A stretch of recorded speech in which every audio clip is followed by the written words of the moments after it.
Should be live now. Hello, everyone. Welcome to another installation of our match series. This is the Black Kids White Coats YouTube channel, and we're here with our special urology matched doc, Dr. Nkiruka Odeluga. She's here. She's currently in Washington. I'll let her introduce herself for a second, but first, for those who don't know, my name's Nelson. I'm a first year resident, just finishing up my transitional year and going to radiology at Vanderbilt. And my co-host, Chi Chi, I call her Chi Chi, but she's Lily. She's joining in as well, but just an audio, she'll pop in and out. But she just matched med-ped, going to USC in LA. So without further ado, I want to give Nkiruka the chance to introduce herself. So welcome. Thank you. Thank you for having me. No problem. My name is Nkiruka Odeluga. I am currently in Seattle, Washington, and I'm leaving, just graduated from Western Union University, the Pomona campus, because there are two different campuses, and I'll be heading over to Cook County Urology, so I'm really excited about that next step.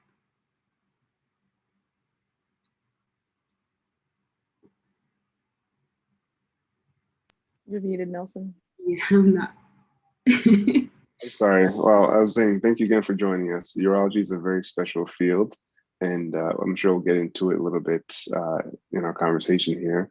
But let's get it started. So, first of all, we like to ask all of our guests initially to tell us about mentorship and how it's played a part in your whole kind of journey. Tell us if you have any mentors, how did you find them, what role did they play, and any advice do you have for people coming kind of after you in terms of mentorship? So mentorship is so important. I would be remiss if I didn't mention the mentors that have helped me kind of along the way. So in the beginning, I didn't have a template. So in the 45-year history of our university, there have been very few people that have matched urology.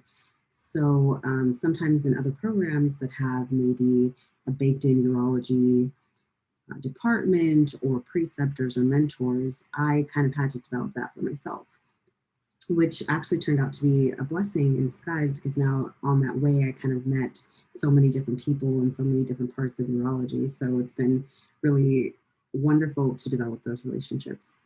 So what I try to, I don't know, express as well as I can to people coming after me is that find out what you're interested in and pursue that. And through that, you'll find mentors, because people will catch on to your authentic nature. If you say, hey, I'm interested in urology, I'm curious to see what stones is about, then you can kind of find a mentor that way. So for my journey, it was actually a bit serendipitous. Probably the first mentor that I ever met, I was at a Thanksgiving dinner and randomly met this female Nigerian American urologist, and I didn't really know how rare that was at the time. Like, I had an idea, but I didn't really know exactly how rare that was. And we had a conversation. She kind of told me about her work and the things that she was doing. And so it was right before my surgery rotation. So I was like, you know what? This urology thing sounds pretty cool. I'm going to look out for that on my surgery rotation.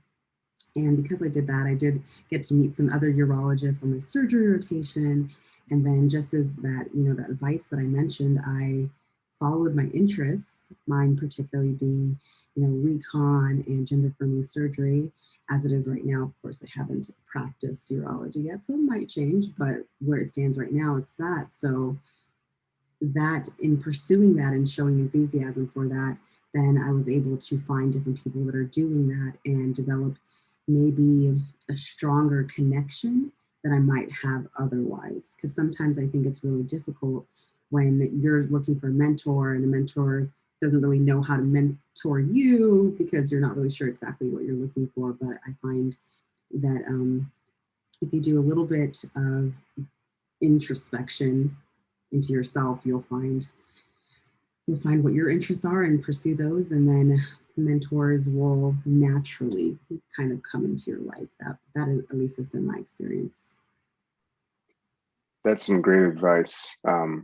Mentors can be found in all sorts of places, including a Thanksgiving dinner. You never know, never know. So kind of just be ready to network and kind of talk yourself up and make friends and, see where it goes.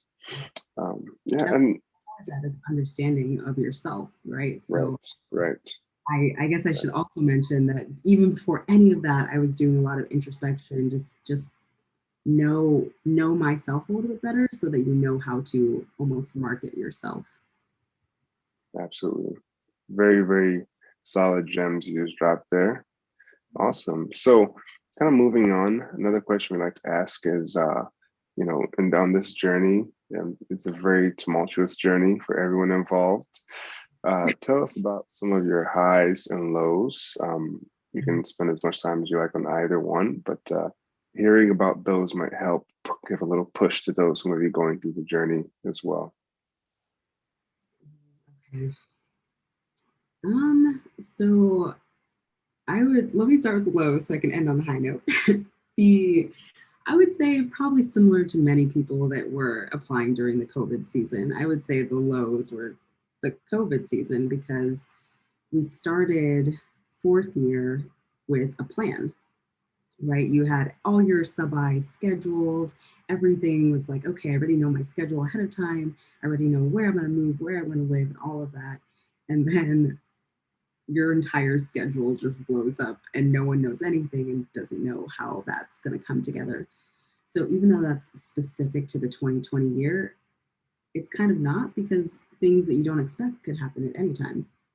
So I think just using that as an opportunity to show aspects of your character, I think is beneficial to you because you're learning about yourself, but also beneficial for other people to see, because when something difficult does happen, that is an opportunity for you to show, how resourceful you are and adaptable and those kind of things.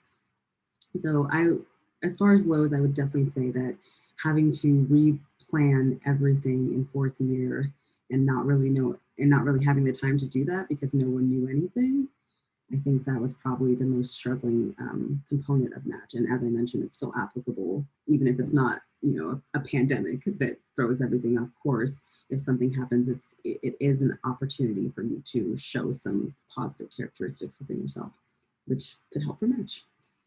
And then as far as some high notes, it's kind of the other end of that coin.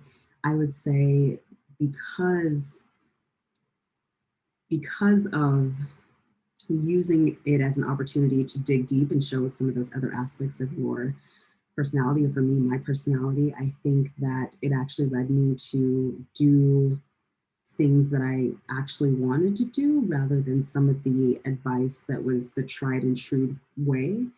And it gave me an opportunity to be more of my authentic self. And for that, I'm eternally grateful. I mean, I'm currently, as I mentioned, in Washington, and that wouldn't have happened otherwise if I didn't, kind of look within myself and say, what do you actually want to do? And then follow that. So that has definitely been a positive that has come out of everything this past year. Awesome. Thank you for that. And, like you said, finding a way to spin that to a positive is very, very essential. Can you speak more specifically towards how you did that in terms of the application process? So, did you do any kind of virtual away rotations? How did you use the virtual and kind of distance aspects specifically to work for you in your fourth year and third year of med school? Yes, I did not do any virtual aways. However, I was able to attend they had a lot of like town halls in the beginning around this time actually, so summertime. They had a lot of different programs had virtual town halls. And so by going to those, connecting with residents that seemed to be interested in similar things and connecting with attendings and actually following up, I think sometimes, residents and attendings will give out their information and maybe many people will follow up, but being persistent, sometimes, you would think more people would do it and they don't actually. So just following my genuine interests, following up with residents and attendings, once they gave out that contact information, I was able, even if it wasn't exactly maybe what I was going for or looking for, you kind of build this network of people, and they hopefully would be interested in, helping you achieve your goal. And through that, you're able to kind of use that as a platform to say, hey, I've met you, tapping into a network, and they're tapping into their networks, and it becomes this like community effort to kind of help you towards match. So even though I didn't do virtual away rotations, that was helpful. Networking essentially is what I just described. Networking was helpful for everything from, hey, I don't have any urology research, so I'm trying to get some urology research. Or, hey, there's this subset of urology that I haven't heard of, and I would love to learn more about that.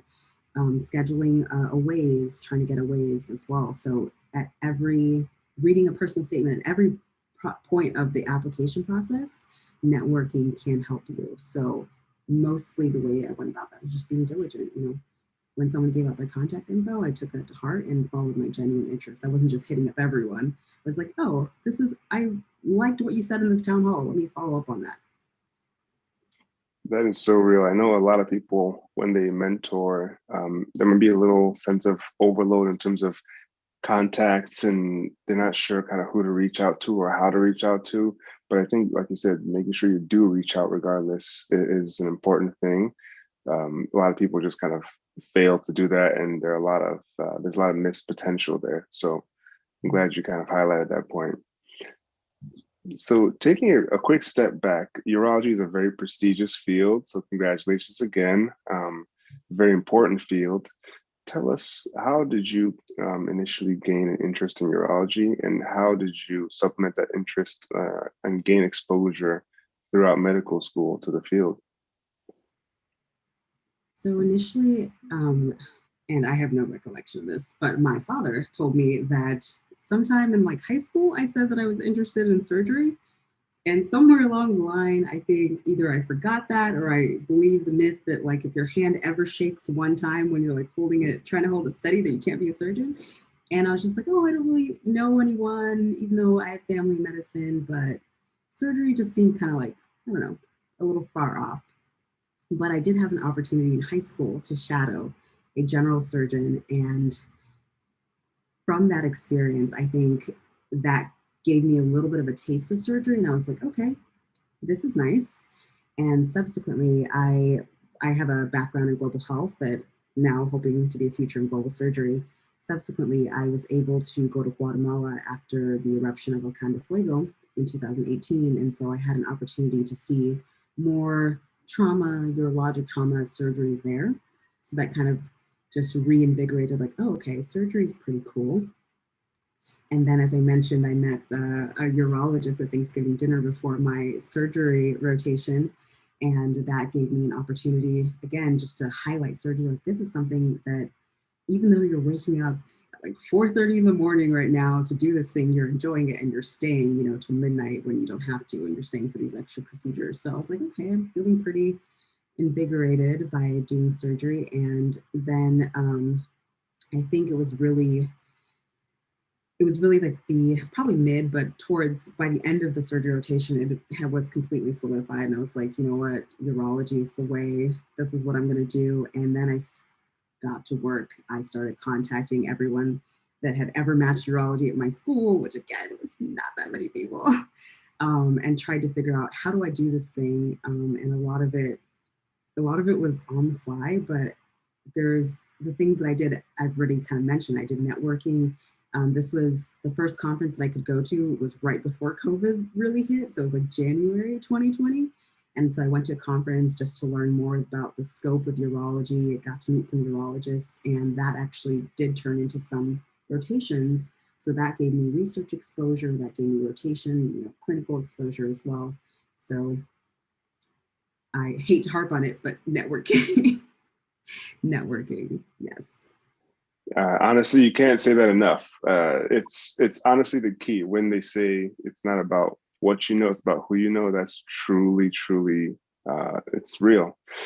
So yeah, you can say it as much as you can. Shout out from the rooftops. Good. Again, thank you for that. So let's take kind of move forward a little bit. And again, urology is important, is a prestigious field, and with that comes certain requirements and certain expectations when you apply. So the research being one of them. Tell me about your experience with research. Did you do any? What would you recommend for somebody who wants to go into urology in terms of research? Yeah, so from someone that I had research experience, but it was before medical school. For someone in my position where I was coming in and I was like, I know I want to match urology, but I also have zero research, like not even non-urologic, like no research. So I was, I had this big task ahead of me where I'm like, okay, I know I need research. I know it's important in general. It's specifically important to match in urology. And I, again, had no template. So one of the first things I did was I would read articles that I found interesting. And then I would try to contact the author of that article and be like, hey, I read your article. It's amazing. Are you doing any other work in this area? That was not very fruitful. But as someone that didn't really know what they were doing, I was like, okay, this is the way to do it. But it was actually really the connections that I made at conference and just from talking to residents. So listening when people were talking to me and telling me about their research interests and seeing where I could be useful there. So was something that I did realize is that oftentimes attendings, but also residents, are tasked with doing research, but don't really have a lot of time. So they are actively looking for people that can hop on already, formulated projects and just help with some of the data collection, database base building, that kind of thing. And I think that is a really quick way, I guess, to get your feet into research, especially when, you might not have the time to start a research idea from the beginning to conclusion. So if you can hop onto a project, learn a little bit more, especially if you're not well versed in research, understand how a project works, and hopefully get, a publication by the time that you have to submit your ERAS. It's a good way to kind of get your feet in the door. So there are residents that are actively looking for people that want to do research. They are out there. So that was another thing I did, especially on those town halls, just kind of listen to the residents' research interests, the faculty research interests, and say, hey, that sounds like a great project. Do you need help? And they will almost never say no. So make sure when you ask, like, you actually have the time and the wherewithal, the bandwidth to do it, because they will almost never say no. Wow, that is ingenuity and resourcefulness at its finest. I've never actually heard of someone doing that. That is amazing. Like reading articles and then kind of cold calling. You said it wasn't that fruitful, but still, that shows a lot of heart. That's amazing. And I'm sure it's a numbers game sometimes. Same thing with another strategy where some folks kind of email, like cold email folks who are on certain projects. That's not percentage-wise very fruitful either, but again, it's a numbers game. Somebody else who in another field might be able to achieve some success using that strategy. Yes. Wow, that's amazing. Drop one gem about just sure. People. When I was emailing people, it wasn't just like, hey, I'm a medical student, I want to help you. It was a little bit more thought out than that. It was still short because I know people don't necessarily want to read, but I had, here's what I'm about, here's what I'm passionate about, this is the ask. And then I would always include like a little photo of me just to match the name and the face. And then I would link maybe my LinkedIn or my CV or some other little blurb about myself in the signature. That way, if someone was interested and wanted to read more about me, they could go there, but it wasn't like in their face where it's like, read this and here's a whole long CV. So the emails were structured, in the sense where it looks like you came prepared, not just like you were shooting it off, in bed in the morning. Major keys. And something else you said I liked is the fact that residents and attendings don't have that much time. So one, they're looking for people to help with research, but two, don't type a whole soliloquy and expect someone to read it and kind of read it in a timely manner. So I really appreciate those. Okay, good. So another thing that's very important for every field board exams, right? We are serial students. We are it's kind of this self-inflicted kind of torture in a weird way. We know that, you know, board exams are never going to end. And so I want to hear your experience with your board exams, step one, step two. How did you prepare? Do you have any regrets? Do you have any things looking back that you would have done differently, or any advice for anybody who's kind of fretting right now, studying for step one, step two? Yeah. Oof. In my experience, I found that studying for school classes and studying for board exams were two different beasts. So it wasn't so helpful for me to study for classes and expect that I'm going to do well on UWorld questions. So, I mean, I'll start with what I did and then maybe things I would tweak and maybe not do. But I started studying fairly early because I knew myself and I knew that I didn't want to be, killing myself during dedicated. So I started in the January of the year, the summer before I was going to take my exams. And so I was doing a little bit, I'm an Ankier, so I was doing flashcards and that kind of thing. Then I started layering in UWorld and I was doing it by systems just so I was understanding everything. And then I started doing random questions. So it was really Anki and UWorld. And I say that because I think there's so many resources out there and it's so easy to get inundated with all these different resources. So once you find something that works for you, do that, just do that, it will be fine. Because really the thing that's going to help you do the best on the exam is doing as many questions as possible. You want to train your mind to do the questions. So I did Anki, did UWorld. Then there's this newer platform, Amboss, that has come out that is amazing. And I found the questions to be a little bit more difficult. So once I had felt that I'd done UWorld, I'd review the questions that I'd missed. So I did UWorld maybe 1.5 times. Then I switched over for the remaining time that I had left to Amboss. And I think that really, I know that it upped my score at least 5 points because their questions were just more difficult. So definitely recommend Amboss. And then same thing, really, once that I felt that worked for step one, and as a DO, now not candidate, now DO grad, I had to study for Comlex as well as step one, and I felt that it was sufficient for both. And for step two and level two as well, same kind of process where I was like doing my Anki cards, trying to attach it to patients that I remembered in clinic or the patients that I'd seen, and then did Amboss and then took the exams. So in summary, I guess, don't burn yourself out on too many resources. Do UWorld, look at all the questions. If you have to do it 1.5 times, that's fine. I don't necessarily think it's, you have to do it twice. But if you're actually reading through the questions and making sure you understand where you got it wrong, or if you guessed and you got it right, what, the right thought process should have been, that is sufficient to do everything that you need to be successful, I should say, in this step. A lot of major keys and absolute gems there as well. I think starting early is huge as well, especially if you know yourself and know that you do need that time. That is the key. That's 2 keys right there. Also, questions, like you said, absolutely, that's you hit the nail on the head, doing as many questions as you can, and even trying different types of questions. Like you said, Amboss, there's a different style, a different kind of rigor to those.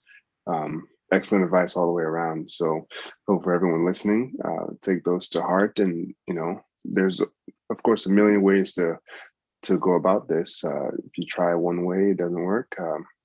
Don't be afraid to try, changing a little bit up and seeing how it goes. So awesome. Kind of moving forward in kind of the process here, we have the whole application process, right? So with urology, I know it's a slightly different process in terms of at least the match. But can you tell us how your application process went, especially with this pandemic? How many did you apply to? When did you start your personal statement? And how were interviews? Yeah. So my timeline was maybe earlier, not sure, but again, just knowing myself, having some self-awareness, I felt that it was important to start crafting my narrative early. So some of the other things were probably on the same timeline as other people, but once I knew that urology was going to be the thing I was doing, I immediately started doing introspection because your narrative is so, so important, not just in a COVID year, but just in general, because you're at the end of the day, a human being is going to be reading that personal statement. So you want your narrative to be honest, you want it to be clear, concise, but also really show who you are in that so that people get a feel for who you are, because all the other papers don't really tell anyone about you. And this is the opportunity to say, hey, I am awesome. This is my story. Hear me roar, so to speak. So I definitely started probably introspection in like January, February, and I was already starting to write a draft in February of the year, before away rotations. So started that process early, and that gave me an opportunity to get a draft out early so that if I sent out a draft to someone and they took a month to respond, it didn't, harm my application process. That being said, you don't want them to do that, but it didn't harm my application process. I will also say, just be careful how many people you send your personal statement to, because sometimes you can feel that you might lose a little bit of your voice if you send it to too many people and they have too many different edits. But something I found useful was to kind of cue in the reader what I was hoping they were reading for. So, instead of, can you read this for grammatical correction, read it so you can tell me how you felt, because that's, a good sense of how your narrative is hitting, if that makes sense. So not too many people. If you do send it to a lot of people, I'll tell them specifically, just not read for like syntax, but read for the feel. So after I did that, I started working on because I'd already done the introspection, I'd already looked through my CV, made sure that was all updated. It was really easy to kind of transfer things over when the application opened up. I also had been working on my MSPE, Medical Student Performance Evaluation. So that was also kind of came together because I'd already done that introspection. I'd already updated my CV. So by the time that I needed to put everything into the application, it was really ready to go. The last component was probably letters of recommendation. And I was definitely working on that as well. I had set up some urology rotations at the end of my third year, beginning of fourth year, before ways. So I was already working on some letters of rec. I know not everyone gets to have letters of rec before OA, so I just knew that I was going to need a couple, and so maybe I'd get one from OA and one from another urology rotation. So very similar to board study, where you start early, learn yourself, so do some introspection, and then write all those things down. And if there's anyone here that is even earlier in this process, anytime you do something, write it down so that when you get to the application process or point, you already have a list of all the things that make you awesome, all the things you get, all the talking points, and that kind of helps you with interviews as well. Because even things that weren't necessarily highlighted on my application, when it came time for interviews, because I had this list of things that I had done, mostly just to encourage myself and to affirm myself, they were very interesting talking points for the interview. So that in the interview, even if you'd read through all my application, you might get some new information about me that I think people really enjoy, because they're like, oh, I read your whole application and I didn't see that you won an award in baking. And I'm like, let me show you some pictures of when I baked this thing and I won. So it just kind of brings it all together that you're this well-rounded, entertaining, fun human being. So introspection, start early. Yes, for real. Did you win an award in baking? Oh my God. Okay, let's talk about that. Sorry, slight. I digress here. Tell us about that, because we love that extra information too. That's awesome. Yeah, so actually in college, it's so funny. I was in college and I was just like, I saw that there was this local company in Santa Barbara where I was, that was doing this Thanksgiving feast festival thing. And I didn't know it was going to be judged. I just thought it was like, bring your finest baked goods. So I was like, you know what? I have some time. I'm going to do something crazy. And so I made this whole like harvest festival scene, and I used these bundt cakes to make a pumpkin. And then I had like chocolate leaves, which I actually used leaves from outside to like imprint the print of a leaf on chocolate. I made these like acorns and this tree and this whole thing. And then later on, they're like, "Oh, you won!" And I was like, "I won what? What are you talking about? You won this award. This is the best thing you've ever eaten and seen." And they were all taking pictures of me, and I was like, "Oh, this is amazing." Yeah. So you entered this as on a whim, essentially. You walked backwards into it Yes. and won. And you said you imprinted the leaves onto the chocolate. Yeah, like I painted Wow. leaves with chocolate and then peeled the leaf off. Wow. It looked like a chocolate. So you're saying that in addition to medicine, you can have your own Food Network show, essentially. That is amazing. I don't know Wow. about that, but it's home for me. Right. It's pretty fun, so I enjoy it. Nice. Sounds like that came up in the interviews. Yes. Yes. Awesome. Awesome way to kind of break not the tension, but kind of, encourage a little more, bring some more humanity to it, and bring some smiles to the interviewers. Because, yeah, I mean, Lord knows the interviews can be tense enough, or you can be nervous enough. Any kind of laughter, any kind of genuine human moment, it really helps in interviews, especially virtually. Yes, I would absolutely agree with that. Most of the questions that I was asked had nothing to do with medicine, urology. Right. Everyone was like, "We want to know about you." And I was Right. like, "Okay." Right. That is amazing. So tell us, how many programs you apply to, if you feel comfortable telling us, and if you were to go back, would you do anything differently in terms of the number, and how did it turn out in terms of interviews? So something that I kind of thought and vocalized actually from the beginning is that I've been on the other side of reviewing applications, not for residency, obviously, but for scholarships. And I know how difficult it can be to tease apart who really is interested in this thing, especially if it's a specific scholarship. Like we want someone that is going to go work with underserved, people, and you're not going to go police them and make sure they're actually working with underserved people. But it's a bit difficult when you're getting inundated with a lot of people and you're not really sure how genuine it is. So I wanted, at least for myself, I had my own principle or value that I wanted to apply to places that I was genuinely interested in. That being said, I applied to 60 programs, and I felt that that was enough to not be doing the kind of COVID panic applying thing that might have been going on. And, so it was not too much or it was not too little.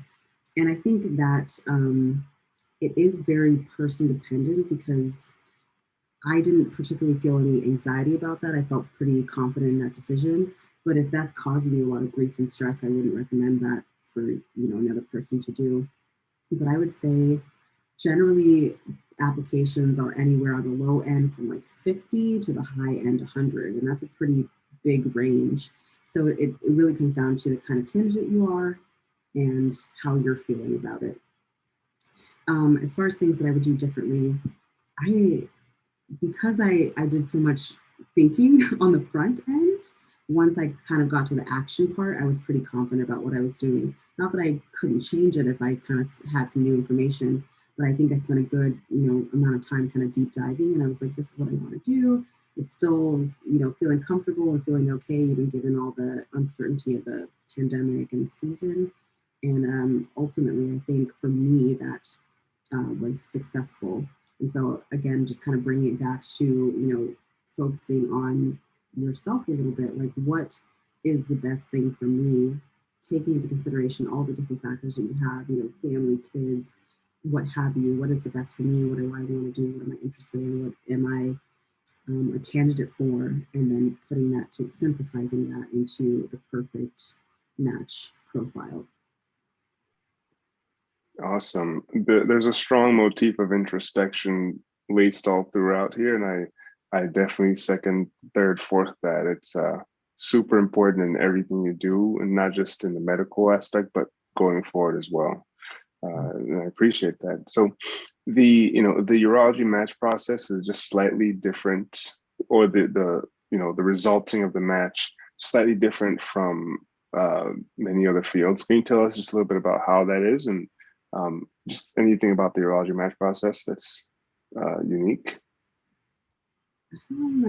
So it's an early match. That's definitely unique. Usually the match, you know about where you're going to match in January. This year was February 1st. And so the only thing that it really moves up is your interview period timeline. It doesn't move up ERAS. You apply at the same time. So it's not that you need to get things in so much quicker. It's that the interview time, I believe, for non-urology is anywhere from November until January or February. And for urology, it's just really that November, December, and then January, So as far as, I would say that's probably the most unique thing about the urology match. It is its own match because it is early. There's not really much more to say except for the timeline. Other than that, it's like, if you want to do it, please. Right.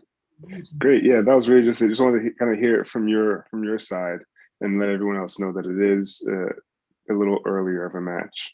So what did you do after match? How did you feel? How did you spend your time? In this climate, from January till kind of match day. How did you spend your time? I'm sorry, from match day kind of onward. Congratulations. So I was maybe one of the unlucky ones that still had to do rotations up Oh. until, so I was still rotating, but I luckily,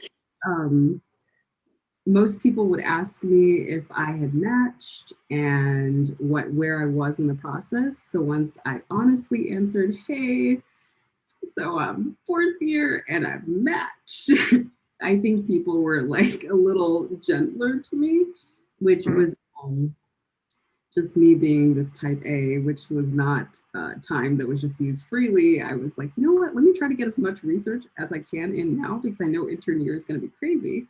So I actually use that time to be productive as much as I can, so that intern year maybe is a bit less stressful with having the research and having intern year to have that really big learning curve. Amazing. I'm sure your program is going to be super, super lucky to have you.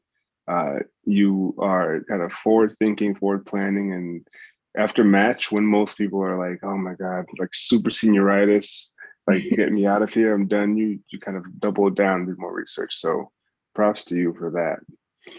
Good. So we're kind of nearing the end here. Thanks for talking to us about your whole process.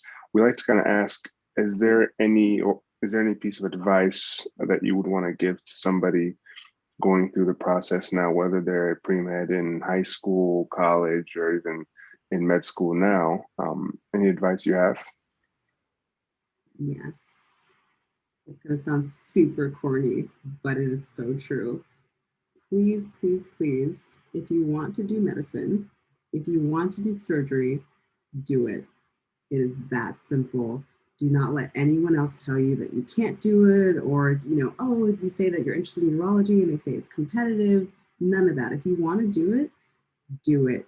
It will absolutely be the best decision you've ever made, because it's your life. You're going to be the one living this life. So it doesn't make sense to let other people influence the outcome of your entire future in a way that is not going to make you happy. So if you're like, I want to do this, please do it. That is so spot on. I think, especially as minorities, we tend to self-select ourselves out of certain fields, out of certain caliber programs and schools, because of what certain advisors or certain influences might tell us, and it weighs on us. It brings down our own self-worth and our own sense of where we belong. So couldn't be happier that you said that. A lot of people, a lot of doctors now who are doing amazing made that leap to apply and to go for certain fields that were kind of advised against by certain people, right? So I love that advice, and it's definitely very important that we kind of shoot for the stars in a sense. So yeah, Dr. Odeluga, thank you so much for your time. Do you have anything you want to publicize? Any social media? Any projects? Anything at all? Projects, no, because they're not published yet. But as far as reaching out to me, I am so much about, lift as you climb. So please, please, please, if people want to get in contact with me, Twitter handle is @_PDRSM. That is the best way to contact me. I'm probably on it too much. So it is open. Please, please contact me. I'm so happy to be as helpful as I can, because again, I know how difficult of a climb it has been for me. And if I can make it a little bit easier for someone else, that brings me joy. Thank you. And you said, just to clarify, Twitter is @_PDRSM. Yes. Perfect. Awesome. Again, thank you so much. It's been an amazing, amazing 45 or so minutes hearing your story and just hearing you drop gems. Best of luck as you go to your residency, as you start intern year. You're gonna learn a lot. It's gonna be wild, but something tells me you'll do amazing. Enjoy your new city. As I mentioned earlier, before we started, we're here as resources to help you if you have anything, any questions about the area or anything like that. So let us know. Yes. Thank you. All right. Anytime. Awesome. I'm happy to. Awesome. Great. All right. Thank you, everyone. For all those watching, thanks for kind of going on this journey with us. Make sure to like, subscribe, share, pass it along. Check out some other videos in the series, as well as videos from last year's series. Enjoy them, and tune in. We'll have some more of the series coming along. So take care, everyone. Have a good one.